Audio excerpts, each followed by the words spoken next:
Hello, everybody.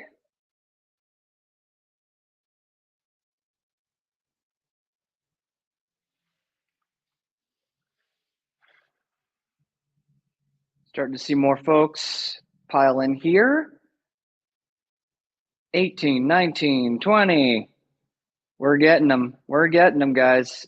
Hope everything's been super swell thus far. I've personally watched every one we've had today, and they've all been, really fantastic. And I've been really, really happy and blessed to be a part of all this. Hope you guys have been too. Just a couple more minutes here. We had some technical difficulties on the back end. Those are being figured out. Feel free to jot in the chat some things that you guys have gotten out of today's sessions thus far. We've got a really cool one coming up. You guessed it, all around the age of AI. So stand on by for this amazing session as we wait for folks to keep trickling in and these technical difficulties to find their way out the door.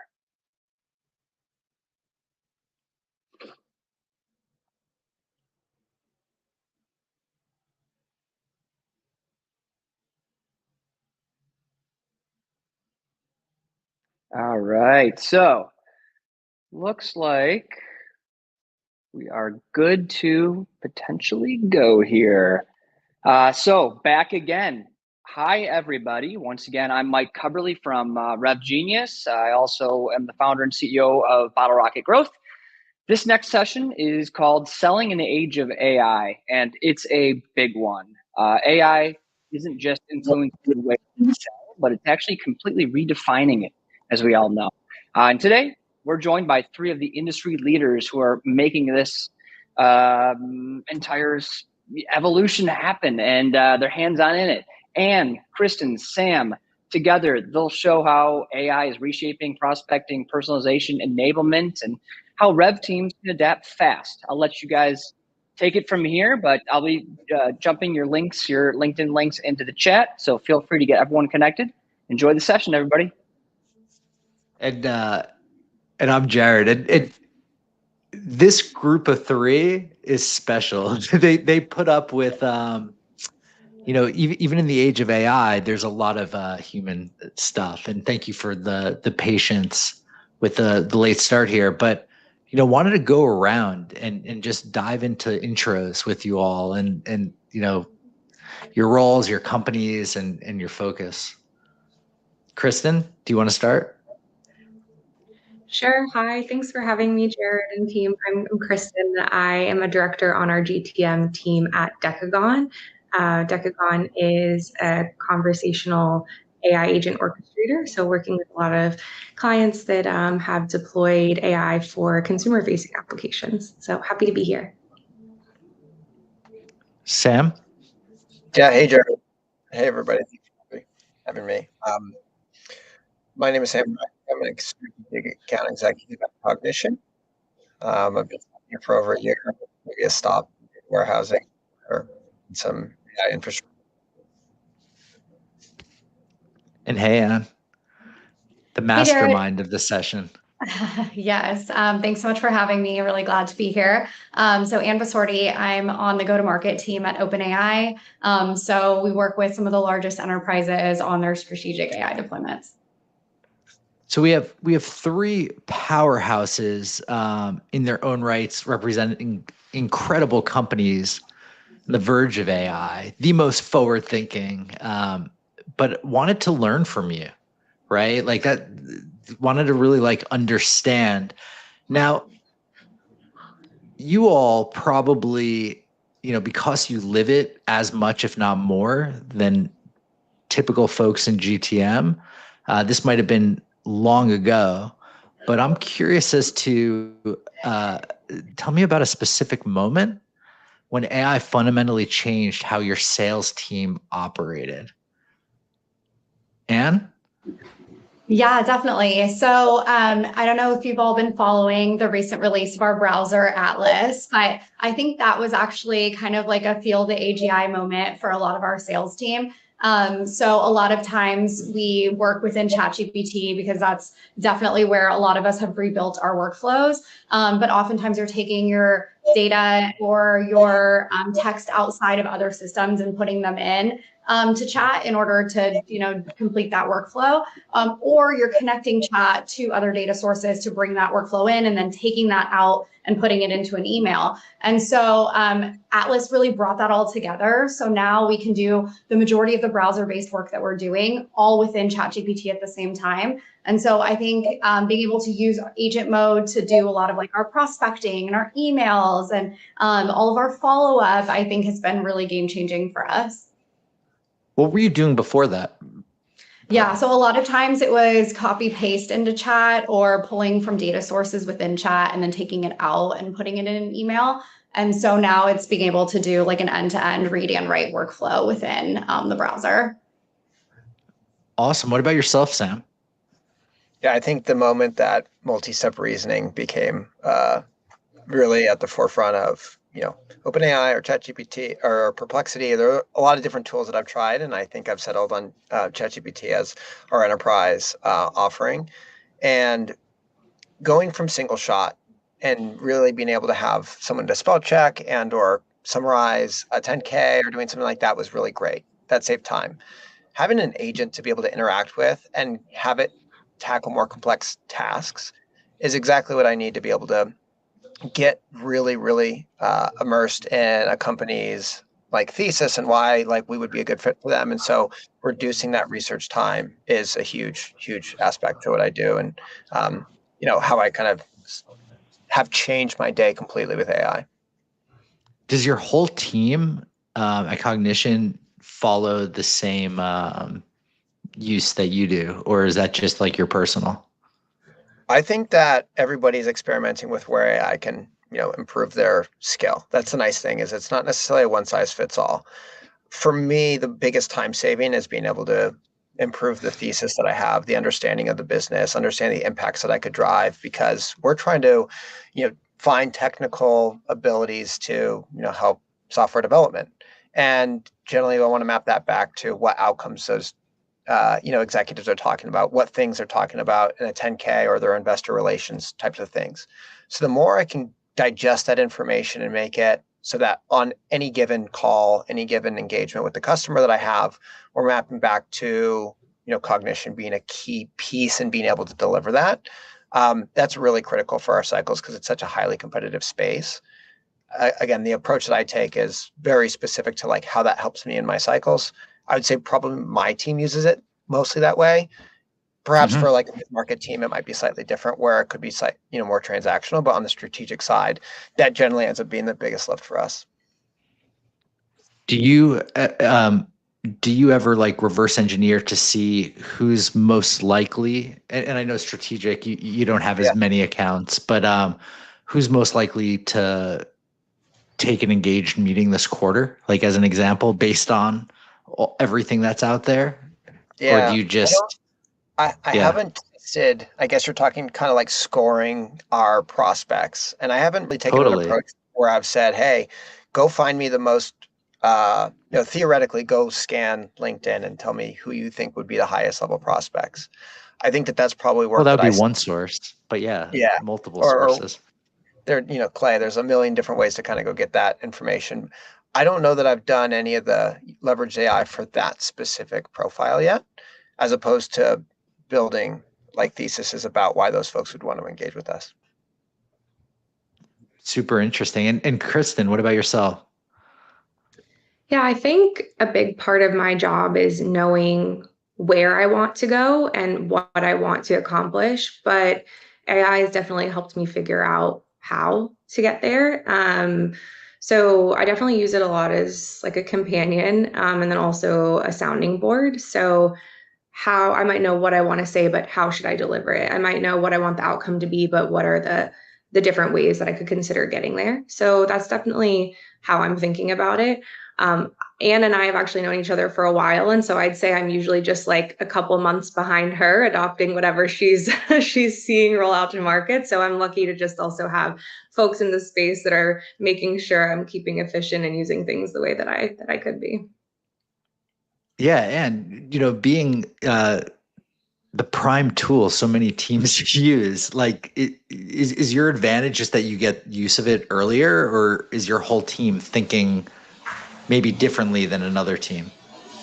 Yeah, I would say a combination of that. So we absolutely get to test all of our features early, which is fantastic, and then give that feedback to the product team and then iterate from there. I think we also are really fortunate to be in so many conversations with so many leading companies that we can also learn and glean from as well. And so we're getting, best practices kind of given to us as we are developing them. So that's another way that we are able to kind of ensure that we're extracting maximum value from the tool. And then I would say definitely the last thing being that we have such an AI native culture at OpenAI. Everything leans very heavily on kind of how do we cut down use of resources, how do we cut down cycles and ensure that we can be like as agile as possible. And AI is really the best tool for that. And so thinking about like how your workflow might be able to be re-envisioned so that it can be shorter, faster, more efficient, et cetera. Yeah, the last 12 months have been like the quickest growth in a new technology I've seen in my career, probably. It's been like awesome. Like AI was great. It helped you write 12 months ago, and now it is way more than that. And Shopify leaked that now famous memo, throwing like it being required, like Tobias requiring his team to use it, requiring to present a case to hire somebody that AI couldn't do. And from a learning perspective, he gave no education or enablement. He said, you just learn and teach everyone else on your team that. And it's kind of interesting. And hearing that from a big company founder, a public company founder versus like a small company was kind of insane. But like, not everybody is as advanced as you are. Like, I'm curious as to some of the biggest misconceptions sales teams have when they first start implementing AI tools. Sam? Yeah, I think one of the things that I kind of heard from your summary of a Shopify bit is that's a top-down sort of approach where, you can either enforce it and you can mandate how people use it, or you can mandate that it's used and really give the creative liberty to folks to go out and use it in the best way they see fit. And I think that that's really what's important about where we're at is if we were waiting for the enablement team to come through and give us the exact swim lanes that we needed to use AI for, we'd probably delay the use of these tools by a couple quarters, just because it takes so long to get that sort of thing out there. And what I've seen generally be a good practice for us is get AI in people's hands and then create the opportunity for those folks who are getting good gains from it to be able to share that with a collective group. So what that looks like in practice is we have a lot of, team meetings and, ways of, doing normal sales cadences. But to actually save time within those meetings for an AI spotlight or a PG spotlight or a deal, clinic that has some way that AI has been able to help and share that across the broader team means that we can be faster to adopt it by learning from our peers as opposed to waiting for, again, some leadership or some enablement like push down of how to use the tools. And I think that so far that's served us very well. And as maybe I'd love to hear Anne next, and then I have a follow-up after for sure. Yeah, definitely. So as far as I guess what part are you hoping that I weigh in on? Because I have a few thoughts. So yeah, the biggest misconception sales teams have when they start implementing AI tools. Yeah. I think we're almost at a point, and this point happened within the last 6 months, where we went from like, it's safe to try to like, why don't you know? And it's like, hey, now like we're still early. Like, what's the common misconception with that sales teams have when they start implementing? I would say that it's that you have to tackle kind of all of your workflows at once. I think also that like you need to have some sort of like proper training or enablement, although we definitely suggest that for being able to be as effective with the tool as possible. there is a world in which, sales teams are able to just use some of the free tooling out there or whatever their company provides them and be able to use it to actually teach them how to use AI. And so meta prompting is something that we highly recommend, is asking chat to refine your prompts so that you are getting the best output. And then being able to ask chat hey, why did I not get the response that I was looking for? And then learning from that on how to best prompt engineer. And then also being able to take your workflow and break it into smaller tasks and then use chat to accomplish those tasks. And then as you get better and better at that, being able to connect it all into one single pane window to create one fully automated workflow. But I think the misconception is just that you have to go big and that you have to know everything all at once. And it's just simply untrue. You can really break it up into small pieces. You can use AI to help you use AI. And I think a lot of times people forget that. Yeah. I remember my first foot in the water. I'm like, what do I do? And I was just asking it basic English questions. And I was shocked at the answers I was getting back. And I'm like, okay, I'm not that far off here. Now it's let's massage. What about you, Kristen, and your team? Yeah, I mean, I am more focused on the individual contributor side of things. So I think probably Anne and Sam have a bigger handle on how teams are utilizing, but happy to provide more perspective on the selling motion and what I've seen that's changing. Again, I still think that my biggest focus has been on helping me really have an advisor to bounce ideas off of. Am I headed in the right direction? That's still the way that I'm using tools. That being said, we are seeing AI even pop up in our internal communications channels and helping us to basically extend the team, the workforce that we have, right? So we have, for example, sales engineers, obviously a really valuable resource. And if we could have 1-to-1 or 3-to-1 pairing to just have a lot of coverage for our salespeople, that would be really great. And so we've built out more tools to get answers to these types of questions that typically a sales engineer would provide, but at bigger scale and when folks are offline. So extending the workforce through an always-on AI tool has been something that I've seen emerge more recently with my team. And do you ever use Perplexity or Claude? We actually highly encourage use of other tools just so that we can learn and grow and be aware of what's out in the market. It's definitely, those are not my preferred tools of choice, but I'm very exposed to them. So I absolutely enjoy seeing, what others are working on within the industry. Now, yeah, I mean, your engineering team's probably in the other tools more than anybody, I bet, to figure out the nuance. But we're getting into the world of automation where anybody could do it, and agentic automation at that, right? And there's the risk of automating noise and automating or scaling noise, I should say. How do you balance your humanity, your humanness with AI in your sales processes? Kristen? Yeah, it's interesting. Again, I'm always learning, Anne's mentioning, how do you make sure that your prompts are really set up in a way that continues to carry over your tone of voice and the way that you maybe include folks in a discussion as you continue to go through a sales process. I will say that it's a lot of trial and error. I'm typically optimizing my AI to help me be more concise, and then I'm adding back in that personal aspect. So I think that that's the way that I've done it. I would say I'm definitely someone who spends a lot of time writing an email, right? It's not something that comes very, very quick for me because it's just kind of the way that I work. I'll tend to put a lot down on paper and refine. And so using LLMs has definitely helped me to generate a lot quicker, but I still find myself pretty involved in that refining process. What about you, Anne?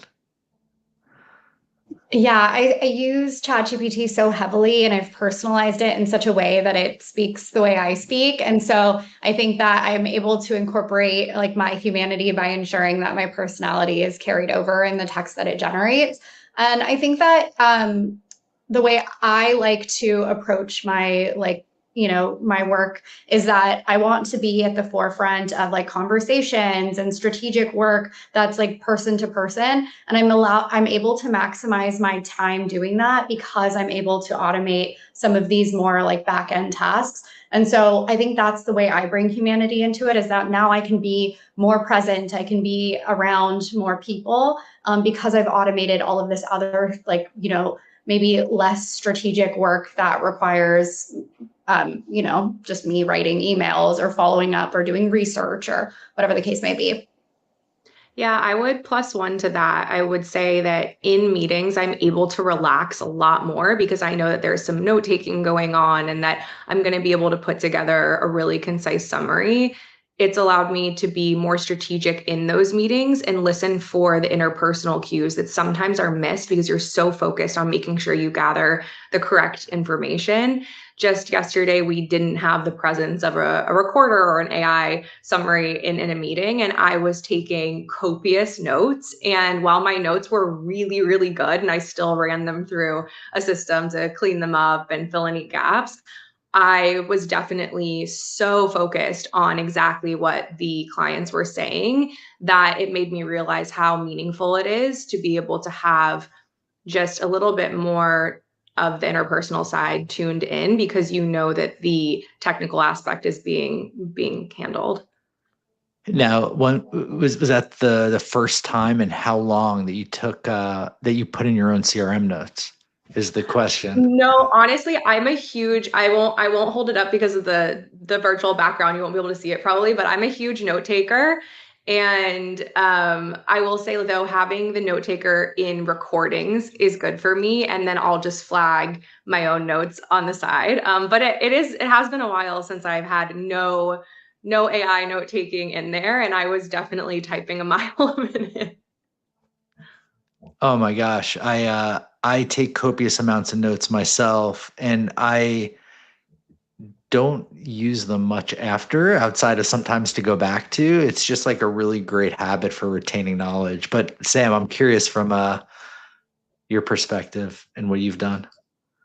Yeah, Balancing automation. I will say I'll third that, but I think such an important part of the sales cycle is discovery and understand what you're really playing for in any deal cycle. And so anything that can allow you to ask better questions and relate to your customer and speak their language is critical. So you're offloading any of that different stuff to AI. I think the flip side is generally when it comes to training for reps and you think about like gaps in deals, how to accelerate things, normally that takes some level of inspection for a manager to come in and think through strategy. And sometimes there's not enough hours in the day, and or you might not be necessarily aware of where those gaps might be. One of the things that I've seen actually, it's just kind of newer, is that this agentic reasoning is starting to get to a point where you can ask AI, like, where are the gaps in my deals? What should I be working on tomorrow? What should I be working on today? How do I need to fill this? And it's not always perfect, but I think for a rep to have that flywheel with AI as opposed to waiting that for your one-on-one or for your deal review for those critical deals means you can be so much more effective at going and putting in an actionable next step or an item to bridge those gaps and move those deals along. So I think that that's probably the most emerging thing that I've seen. Obviously, that's a heavy reliance on AI kind of to initiate those steps, but those steps are becoming more and more clear when you have, I wouldn't call it an assistant, but really a co-pilot, a companion to how you think about deal cycles. One really cool use case that we all probably see, some of us probably do, is taking all the recordings, dumping them together, and drawing out commonalities. Because I've seen this help us be more human. Because like you take it all in, but you don't connect the dots often. And I don't. It might be like a Jared thing, but in general, I connect the dots far less. And that have been presented to me like first person, like, oh my gosh, everybody's saying this. Like sometimes I'll pick one item, but might maybe miss like a couple others. And this allows me then to use the language, whether it's in outbound or in a first call or whatever, to connect with people way more. And notice some of those subtleties. Like we always remember the top thing, but not always the top three things that people are saying. So just one little stuff to add with my humanity, and I think it helps me listen better as a result. Now, jumping into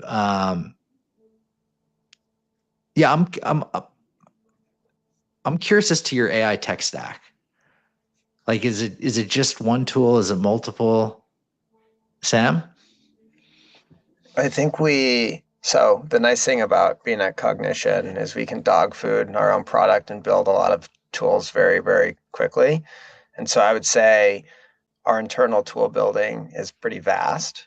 There's a lot of different AI tooling that happens for us based on calling out to large language model providers. So OpenAI is a big partner of ours.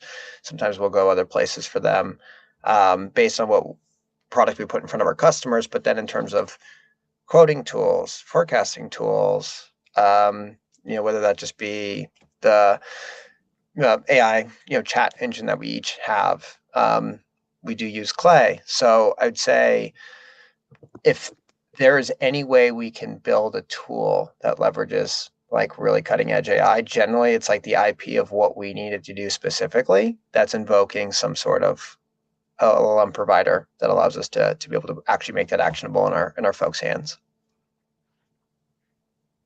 Kristen?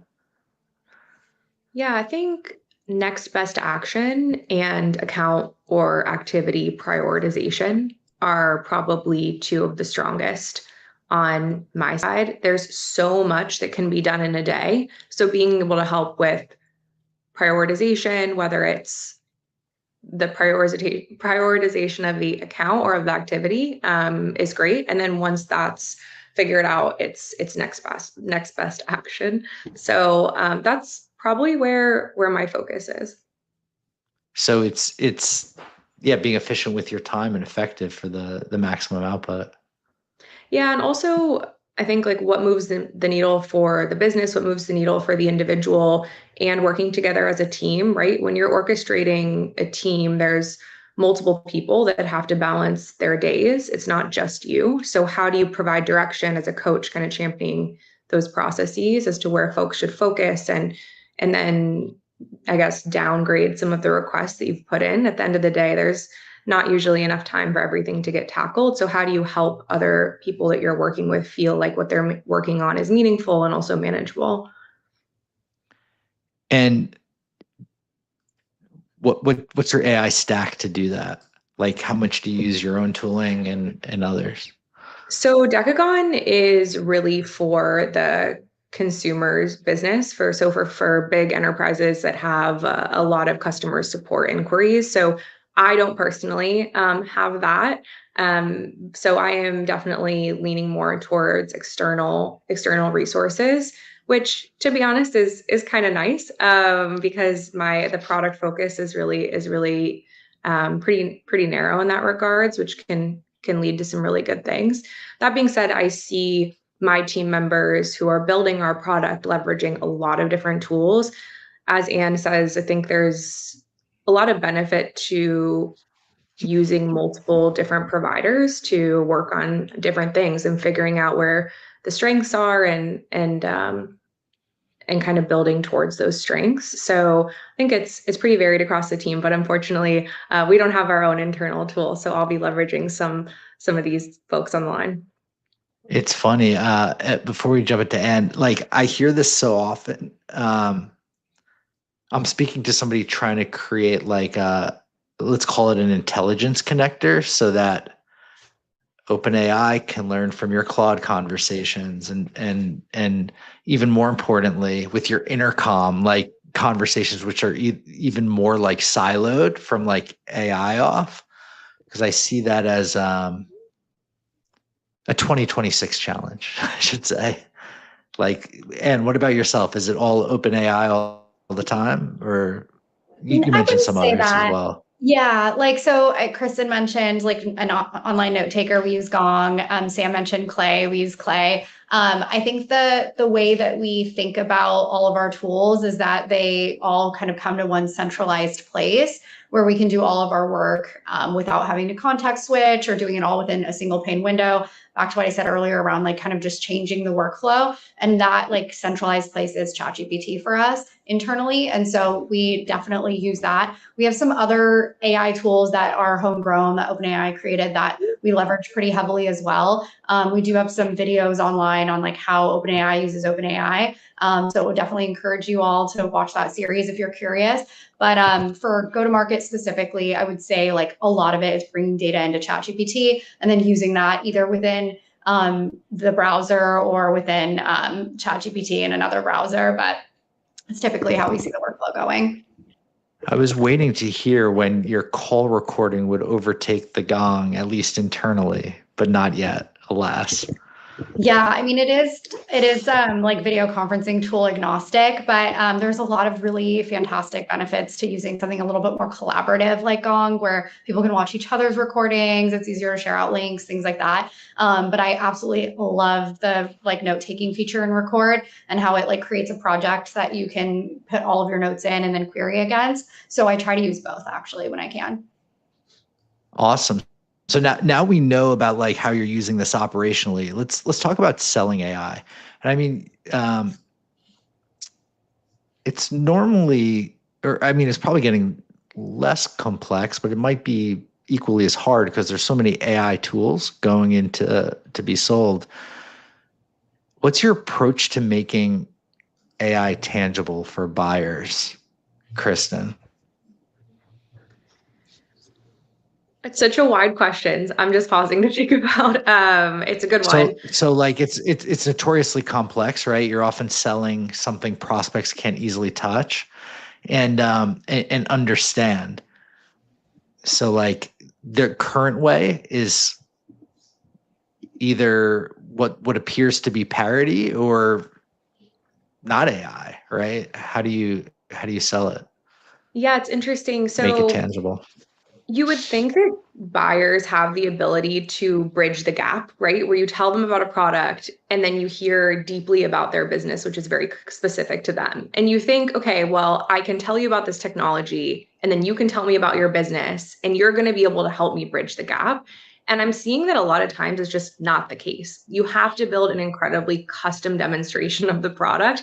And even then you get feedback from the customer that's like, this is never how we would do that, or this is totally not how our business operates, or not how we would use the product. And getting that feedback is really important, but it does require, I think, more upfront work than originally. Like if I think back to position I had 5 years ago, right, or even 3 years ago, I think you could kind of go into a meeting and feel really good about your technology, and it didn't necessarily need to be as personal of a selling experience.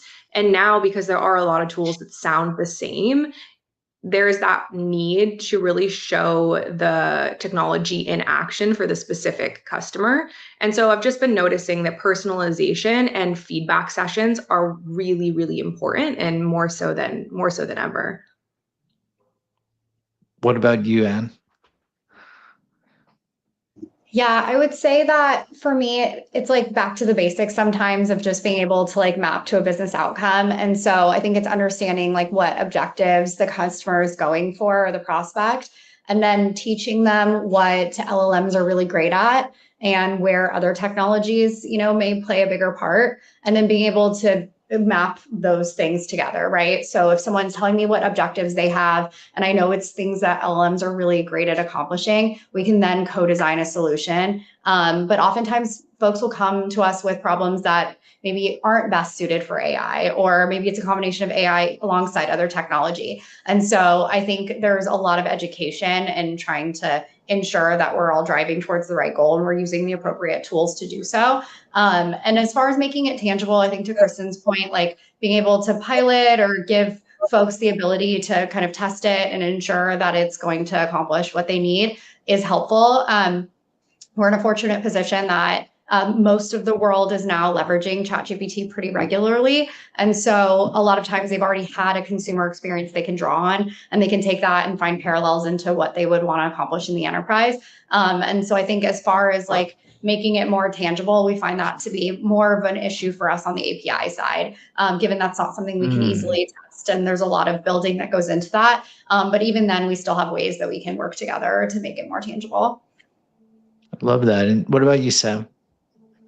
Yeah, I think back to the basics is a good way to kind of frame this. And I think there's a poorly retold, I don't think this actually came from Henry Ford, but there's a quote that's kind of touched to the time that Henry Ford basically alluded to the fact that if he asked his customers what they wanted, they'd ask for faster horses.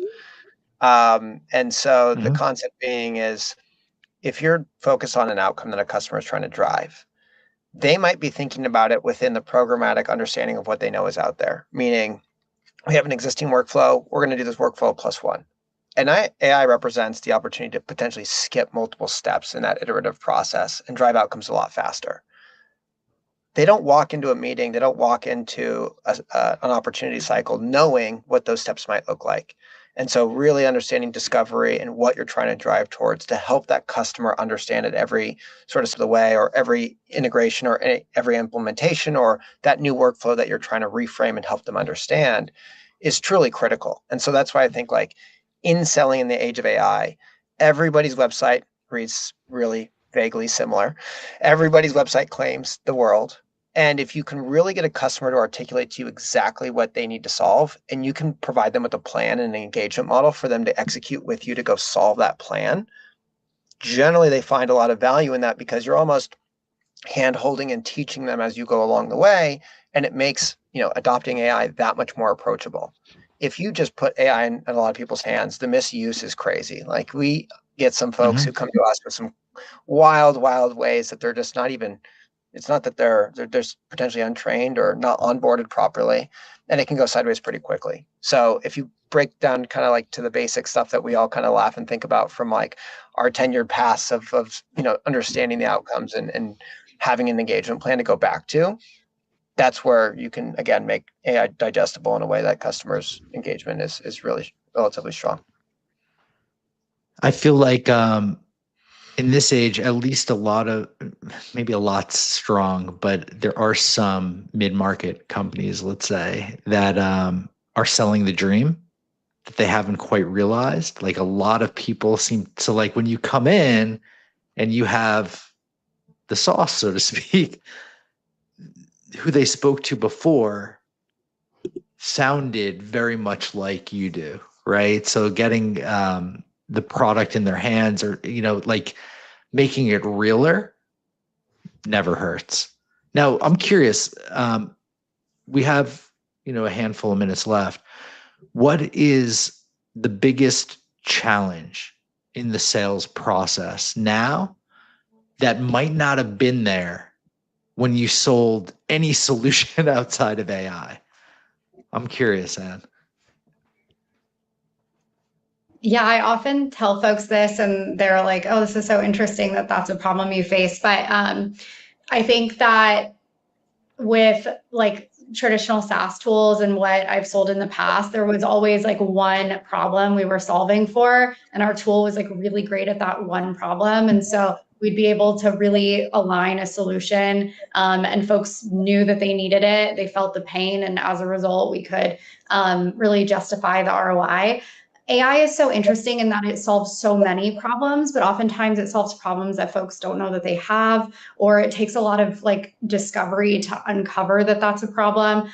Just because you've been doing these manual workflows for so long that you don't really know if it's something that can be solved for, that you should solve for. So I think that's a unique challenge. I will say a lot of times folks just feel like they need AI, but they don't really have an objective that they're tying it to. And so it's trying to back into something that really makes sense for their organization as well, versus just buying AI to buy AI. So I will say that it's just a lot more getting deeply ingrained in like your customers, their work, their workflows, their problems, what they want to accomplish as an organization than I ever had to before. Kristen? Yeah, I would also add, to Anne's point, there's so many places where it can be applied, but also there's so many opinions and so many people that it's actually relevant to have a voice or be a part of the decision-making process. And even if it isn't relevant, they are a part of the decision-making process. So there's just a need to bring more people in, again, make sure you're tying to business decisions. And then to Sam's point earlier, really guide the buying team through the process. There's, to what we've said here already, the desire for AI, but how do we actually deliver it to the customer, make sure it gets implemented and we do see the outcomes, because that's the ultimate objective, right, for everyone here. And so I think there's just more than ever a ton of voices involved, a lot of people that have a lot of things they want to accomplish, and it's our responsibility to balance them all. I love that. And Sam, after you, and then we're going to close out here because I'm realizing the timing got a little muffled with the delayed start, but would love to hear your perspective. I think I speak for everybody when AI is an emerging market as compared to an existing market. So I sell data warehousing and middleware, and you're basically comparing, hey, can you solve these problems for me? We're going to take A out, we're going to migrate to B. That's relatively straightforward. And the technology advancements in those cycles, you're talking about feature releases every 6 months or every year. And now we're talking about feature releases potentially as quickly as on a biweekly basis. And some new way of doing retrieval to improve the context awareness of how the AI and LLM will work. And so all these things are moving so quickly that I think we're in a place where you have to be so well studied on such a high frequency that I've just never seen it in any of the things that I've sold before. I couldn't agree more. I'm just waiting for some of these competing people to crack. Like it feels like people aren't human, or at least that's the shield. But anyway, thank you all for coming. This has been so amazing to have you and to learn from you and with you. For everyone in the audience, thank you for coming as well. We're going to go to the next session. It means the world that you all came for us. Thank you so much for having us. Yeah, thanks, team.